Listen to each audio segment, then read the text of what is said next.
Doctor ইউনূসের কোন কথাটায় নাগরিকরা বিশ্বাস করবেন এটা নিয়ে একটা দোদুল্যমান অবস্থা সৃষ্টি হয়েছে বাংলাদেশে। কারণ সুবিধাজনক পরিস্থিতিতে উনি ওনার কথা পরিবর্তন করেন।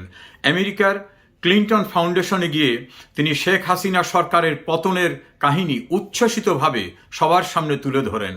কতগুলি ছাত্রছাত্রীদের মঞ্চে ডেকে নিয়ে দেখান যে এরাই কারিগর, এরা সব ব্যবস্থা করেছে। আবার একজনকে মাস্টার মাইন্ড হিসেবে তিনি পরিচয় করিয়ে দেন। সবচেয়ে গুরুত্বপূর্ণ কথা তিনি বলেছেন, হঠাৎ করে এসব হয়নি, মেটিকুলাস ডিজাইন, অর্থাৎ সূক্ষ্মভাবে পরিকল্পনা করে দীর্ঘদিনের পরিকল্পনার ফলশ্রুতিতে শেখ হাসিনা সরকারকে পতন ঘটাবার ব্যবস্থা করতে পেরেছেন, এভাবে কথা বলে আসলেন। যখন এটা নিয়ে অনেক প্রশ্ন উঠল, তখন তিনি বিশ্বের আরেকটি ফোরামের একটা অনুষ্ঠানে অংশ নিয়ে বললেন, আমি কিছুই জানি না, হঠাৎ করে সব ঘটে গেছে, ছাত্ররা আমাকে ফোন করে অনুরোধ করায় আমি তাদের অনুরোধ গ্রহণ করেছি।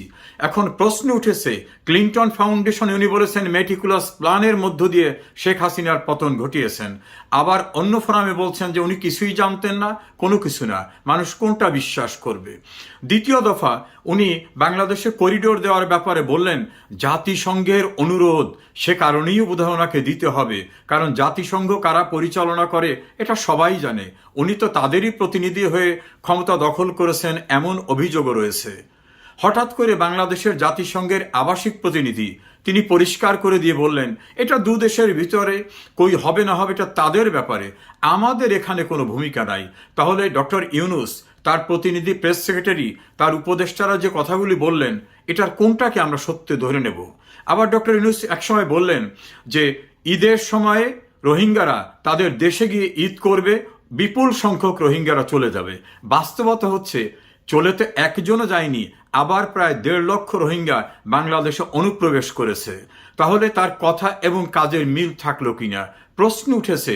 ডক্টর ইউনূস, আপনি কি সুবিধা মতো সময়ে নিজের মতো যেটা প্রয়োজন উপযোগী সে জাতীয় কথা বলেন, নাকি আপনার কথাবার্তার উপরে কারো কোনো আস্থা রাখার মতো অবকাশ নাই?